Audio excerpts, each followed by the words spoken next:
130년의 은혜를 이웃과 함께 우리 여섯 번째 부드러운 마음이라고 하는 말씀의 제목으로 주의 말씀 함께 나눠보고자 합니다. 지난주에 우리 교회 역사를 사랑의 열매를 맺는 교회 역사 하나의 나무로 본다면 하나의 씨앗에서부터 시작된다라고 할 수 있다 말씀드렸습니다. 그 씨앗을 생각해 보았을 때 그 씨앗이 품고 있는 그 잠재력, 상상할 수 없는 그 안에 있는 것들, 그것을 본다면 우리 교회는 1894년에 130년 전 이곳에 세워졌다라기보다는 이미 하나님께서 그 마음에 작정하시고 계획하셔서 예정하심 가운데, 특별히 예배소서 1장 11절의 말씀대로 하나님의 예정한 가운데 영원 전부터 하나님의 마음속에 있었던 교회였다라고 말씀드렸습니다. 그래서 우리 연동교회는 130년 된 교회가 아니라 영원 전부터의 교회였다라고 말씀드렸죠. 그렇다면 그 씨앗이 이제 어딘가에 심겨져야 하는데, 그 복음의 씨앗이 우리 연동교회에 심어졌을 때 그 씨앗이 잘 껍질이 벗겨지고 그 안에 있는 잠재력 같은 생명력이 다시 싹을 틔우기 위해서는 그 땅이 그것을 잘 품어야 된다. 근데 그 땅은 부드러워야 된다라고 말씀드렸죠. 딱딱하면요 씨앗이 들어갈 수 없습니다. 공동체라고 하는 책을 쓴 헨리 나우에는 이렇게 이야기한다, 인용해서 말씀드렸죠. 공동체는 깨어진 사람들인 우리가 모여 연약한 모습으로 열매를 맺는 것이다. 깨어졌기에 열매가 자라서 맺을 수 있다라고 얘기합니다. 헨리 나우에는 복음의 씨앗을 품을 수 있는 교회는 단단하고 힘센 사람들이 이렇게 함께 모이고 능력 있고 의인들이 똘똘 뭉쳐있는 교회가 아니라 때로는 서로 부족하고 나약한 것을 함께 나누고 서로 때로는 화해하고 눈물로 용서하는 그런 공동체, 우리의 관계성은 때로는 헐거워야 하고요, 단단하지 말아야 하고 연약하고 부드러운 흙이 되는 공동체가 될 때 그 교회의 씨앗이 심겨진다 말씀드렸습니다. 오늘 본문의 에스겔 선지자도요, 패망한 이스라엘이 다시 회복하여 하나님 나라로 새롭게 서기 위해서 26절의 말씀대로 본다면 하나님의 새 영을 마음에 품고 우리 육신이 가진 굳은 마음은 이제 버리고 우리 가운데 부드러운 마음으로 나아갈 때 새로운 이스라엘이 세워진다라고 이야기하고 있습니다. 그래서 오늘 본문의 말씀과 함께 지난주일 그 씨앗이 심겨진 우리 연동의 밭이 부드러운 교회가 되기 위해서 부드러운 마음, 부드러운 영성, 부드러운 교회를 만들고자 하는 메시지를 오늘 함께 나눠보고자 합니다. 그렇다면 그런 부드러운 마음의 교회가 되기 위해 130년 하나님이 부어주신 은혜를 이웃과 나누기 위한 우리 교회가 가져야 할 이 부드러운 신앙의 모습은 무엇이 되어야 하는가? 그 첫 번째는 우리 자신에게 관대해야 한다. 우리에게 관대해야 한다. 그 의미는요, 내 자신을 사랑할 줄 아는 사람이 되어야 한다는 것입니다. 나에게 관대할 줄 아는 사람, 나를 사랑하고 내 자신을 사랑하고 내 자신을 인정하고 나를 건강하게 칭찬할 줄 아는 사람이 되어야 한다는 것이죠.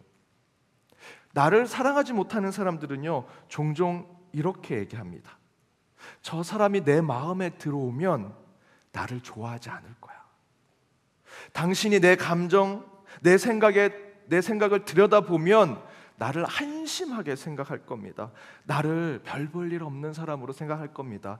라는 생각을 한다는 것이죠. 보통 건강한 자기 사랑, 자기애를 가지고 있지 않은 사람들이 늘 이런 함정에 빠집니다. 타인과 이웃이 내 머릿속에 들어오면 나에게 엄청나게 실망하고 나를 싫어하고 미워하게 될 거야 라고 생각한다는 것이죠. 그런데 이렇게 자기 자신에 대해서 부정적이고 자기를 평가절하하고 자기의 비하하는 것, 자기 사랑이 없는 자들, 그러나 그들은요 거기에만 머물지 않고요, 자기 자신을 잘못된 관점으로 보고 판단하고 재단하는 것을요 자기에게만 돌리지 않고 타인과 이웃에게도 똑같은 관점을 가지고 생각하게 되더라는 것이죠. 이런 사람들은 99가지를 잘해도 한 가지 실수를 하면 자기 자신에게 실망합니다. 자기를 평가절하고 자기를 비하합니다. 근데 거기에 머물지 않고요, 다른 사람도 작은 티끌을 보고 비난하고 정죄하는 그런 삶을 살아가더라라는 것입니다. 저는 우리 교회가 부드러운 마음의 교회가 되고자 한다면 먼저 자기를 사랑해야 남도 사랑할 수 있는 교회가 될 수 있다 생각이 듭니다. 옛 우화에 이런 얘기가 있습니다. 자기 자신을 사랑하지 않아서 늘 강팍하게 살아가는 한 남자가 자신의 삶을 바꾸기 위해서 반려동물을 키우려고 하는데 강아지나 고양이는 많이 키우니 이 사람은 지네를 키우기로 했습니다. 발이 많이 달린 지네. 그리고 어느 날 저녁 또다시 굉장히 자기 자신을 깎아내리는 그런 경험을 하게 됩니다. 그러게 괴로워하고 속상해서 그 지네에게 말을 걸어봅니다. 지네야, 오늘 나랑 같이 술 한잔 할래? 밖에 나가서 나랑 산책 좀 할래? 나 좀 위로해 주러 밖에 나가볼래? 또 물어보고 또 물어보고 또 물어보는데 지네는 아무 대답을 하지 않습니다. 마지막에 되어서 지네야, 내가 지금 마음이 너무 속상한데 좀 같이 해줘라. 그렇게 얘기를 해도 답이 없습니다. 그러자 이 사람이 참다 못해 자기도 사랑하지 못하는 자인이 그 강박한 마음을 그 지네에게 이렇게 얘기합니다. 너도 나를 무시하니? 넌 지네밖에 되지 않는데도 너도 나를 무시하는구나 라고 얘기하니까 이 지네가 참다 못해 이렇게 얘기합니다. 이제 그만 얘기하세요. 당신은 발이 2개라 신발만 신으면 되지만 나는 발이 30개라 이제 15개 신발 신었어요. 조금만 기다리세요. 여러분, 여기서 이 남자가 가져야 할 건 다른 것이 아니지요. 지네의 그 상황과 조건을 조금 더 기다려줘야 합니다. 관대한 마음을 가져야 돼요. 나 발 2개, 신발 2개 신었으니까 빨리 나와 라고 하면 안 됩니다. 상대방을 좀 더 생각해야 됩니다. 자기 자신에게도 관대하지 않으니 늘 자기의 선택이 잘못됐다고 생각하고요, 자기 모순에 빠져서 화내고 불평하고 불만하는 일들이 그의 삶엔 점점 많아지죠. 문제는 이것이 자기 자신에게만 머문다는 것이 아닙니다. 이 지네를 키우는 이 사람은 그것을 상대방에게도 공격하고 정죄하더라는 것이죠. 자기를 사랑하지 않으면요, 남도 사랑하지 못합니다. 어느 주보 광고에 이상한 이런 광고들이 있습니다. 실제로 이런 광고들이 꽤 있습니다.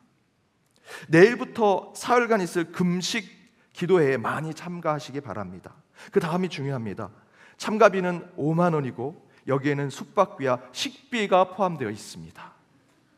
금식 기도원에 식비가 왜 필요합니까? 또 이런 광고도 있습니다. 다음 주에 있을 예정이었던 평화와 화합을 위한 기도회는 회원들 간의 의견 충돌로 인해 취소되었음을 알려드립니다. 평화와 화합을 위한 기도회가 의견 충돌로. 마지막에 이런 광고가 있습니다. 다음 주에는 여전도의 주최로 각 가정에서 필요 없는 물건들을 가져와 싸게 판매하는 선교 바자회를 갖도록 하겠습니다. 잊지 마시고 남편들을 꼭 데려오시기 바랍니다. 여러분, 웃으셨지만 이런 오류들이 이 광고에만 있는 것이 아닙니다. 우리 신앙과 교회 안에 참으로 많습니다. 금식 기도하고는 금식이 끝나면 내가 내일 금식만 끝나면 소고기도 먹고 라면도 먹고 짜장면도 먹고. 여러분, 그러면 왜 금식 기도합니까? 여러분, 금식 기도는요, 내가 그 금식 기도 이후로 경건과 절제의 삶을 살겠다 결단하는 거 아닙니까? 금식 기도 때 응답받으면 그 다음부터 내 마음대로 먹고 사는 것이 괜찮다라는 것이 금식 기도입니까? 아니죠. 그런데 우리는 그런 오류에 빠져 삽니다. 사랑을 주제로 한 수련회를 열어놓고 너희는 가고 너희는 가면 안 돼 라고 차별하고 사람을 나눕니다. 평화와 화합을 위한 기도회를 위해 서로 시간을 정하고 장소를 정할 때 의견이 충돌됩니다. 뭐하러 평화와 화합을 위한 기도회를 합니까?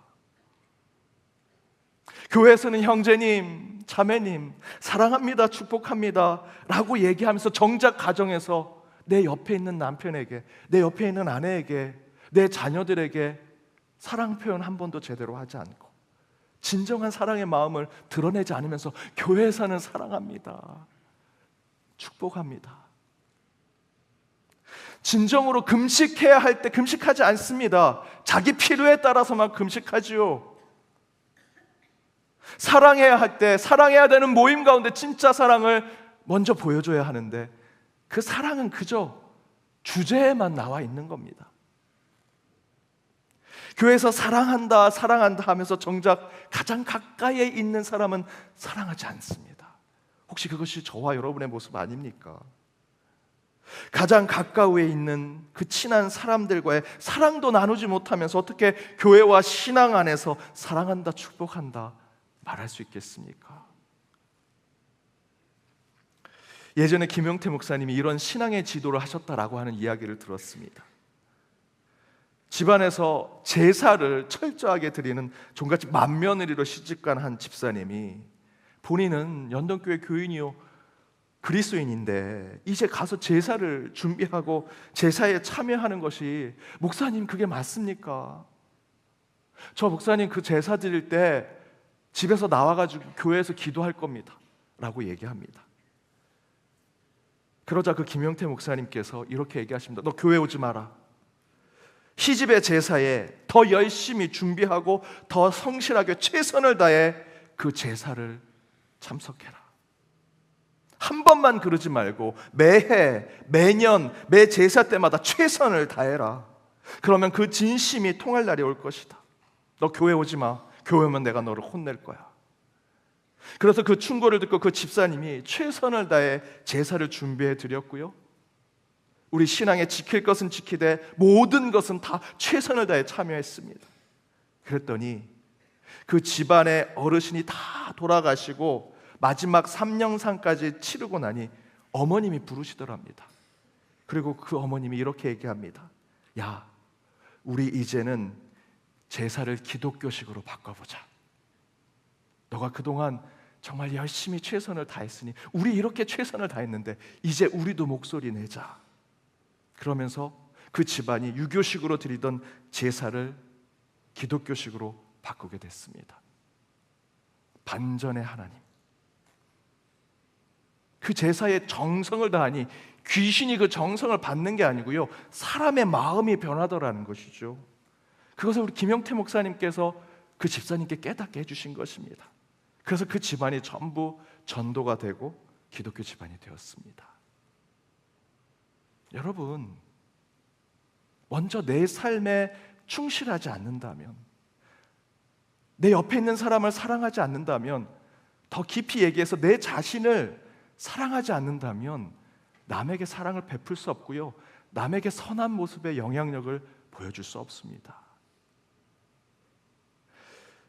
여러분, 성경에 하나님을 사랑하고 이웃을 사랑하는 것에 대해서 뭐라고 증거합니까? 마가복음 12장 30절과 31절에 이렇게 기록되어 있습니다. 우리 함께 읽어보겠습니다.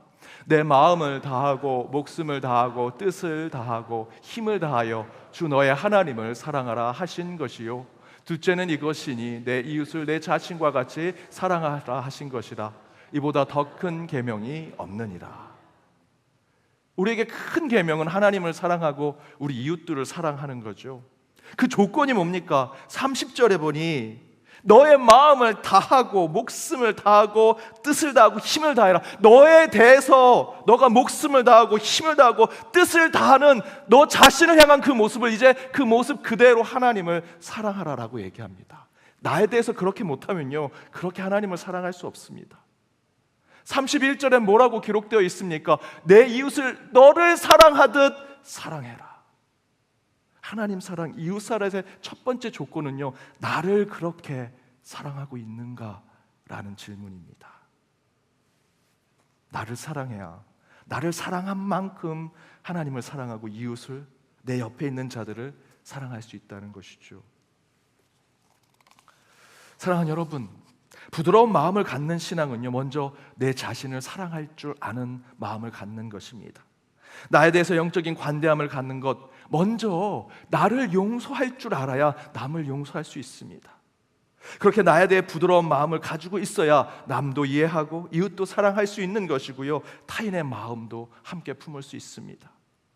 더불어 우리 그리스도인들은 먼저 우리의 가정을, 여러분에게 가장 가까이 있는 그 사람을 사랑할 줄 아는 사람이 될 때 부드러운 마음의 신앙을 가진 자들이 될 수 있습니다.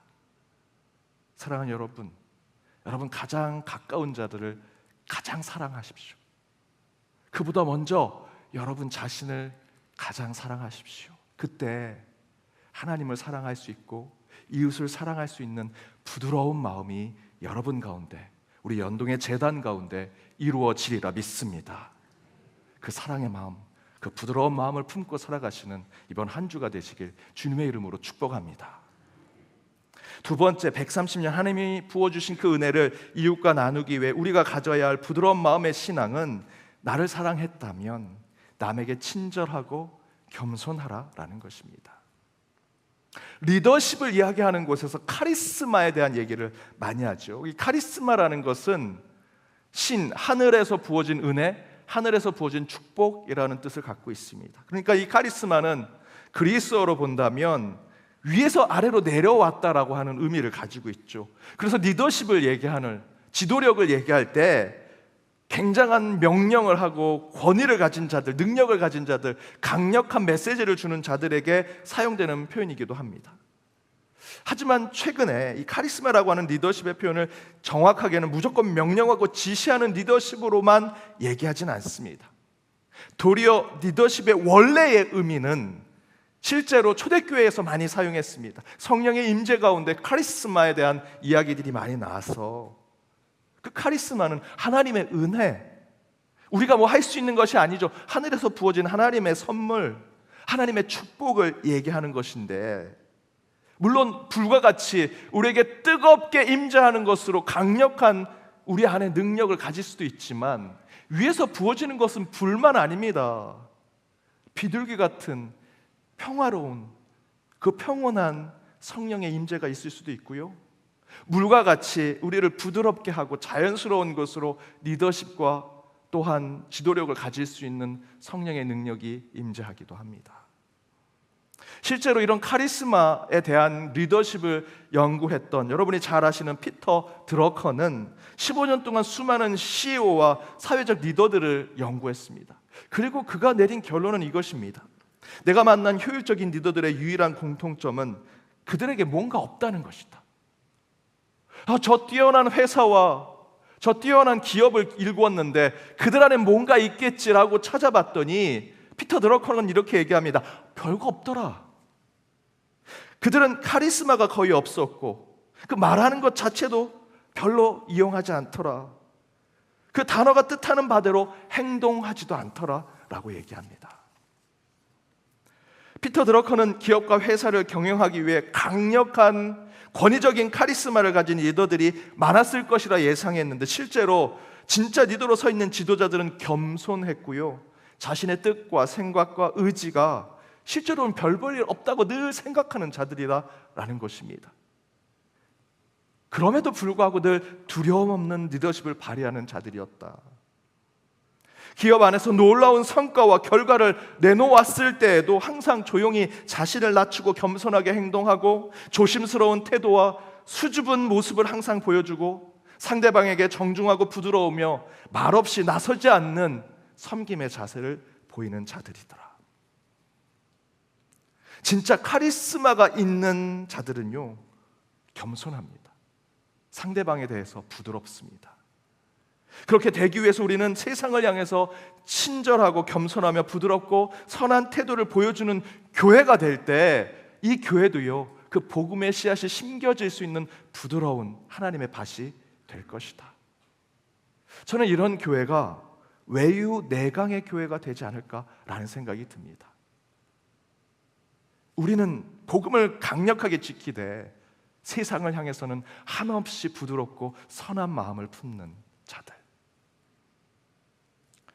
제가 안수받고 첫 목회 사역지로 간 곳의 담임 목사님은 한국교회, 그 당시 한국교회 가장 무섭기로 유명한 목사님이었습니다. 제가 그 교회에 지원을 했더니 하나같이 다 절대로 가지 말라고 얘기합니다. 너 가면 중간에 죽을지도 몰라 라고까지 얘기하셨습니다. 내가 아골골짝 어디라도 복음 전하러 죽으러 가려고 목사가 됐는데 어디든 뭔 상관이냐 라고 했는데, 하나같이 열이면 9은 절대 가지 말라고 딱 두 사람만 제게 그래도 가라라고 얘기했습니다. 제 아버지하고 제 아내였습니다. 죽으러 간다니까 그래도 가라고 계속 얘기합니다. 그래서 그것이 하나님의 말씀이라 믿고 갔습니다. 모두가 no라고 했을 때 yes라고 얘기하는 소수의 사람들의 의견을 듣고 그것이 하나님의 말씀이라 믿고 갔습니다. 갔더니 그 9명이 맞았습니다. 너무 죽을 것 같았습니다. 너무 힘들었습니다. 그 목사님이 매번 제가 설교가 이렇게 끝나고 가면요, 저를 부르십니다. 그리고 막 혼을 내십니다. 너 그렇게 설교하면 안 돼. 그 자세가 뭐야? 너 성경 말씀 그렇게 얘기하면 안 돼. 지금 제가 부드럽게 얘기한 거고요, 거기엔 육두문자가 들어가 있습니다. 뭐뭐 XX야, 너 임마 이 자식아. 하루는 제가 그렇게 막 또 꾸중을 막 듣고 있는데 목사님 방에 전화가 막 울립니다. 저한테 막 육두문자를 쓰면서 혼을 내시는데 갑자기 전화를 딱 받으시는데 목소리가 180도 바뀌시더니 여보세요? 권사님 축복합니다. 무슨 일이세요? 라고 얘기하십니다. 방금 전에 저승사자와 같은 그 목사님은 사라지고 선한 양처럼 전화를 받으십니다. 실제로 이 목사님은요, 정말 엄하셨습니다. 부교육자들이 진짜 벌벌벌 떨었습니다. 제가 그렇게 훈련을 받았습니다. 그런데 그분은 항상 이렇게 얘기하셨습니다. 특별히 부교육자들에게, 자기 자신에게는 혹독하게, 그러나 성도들에겐 친절하라.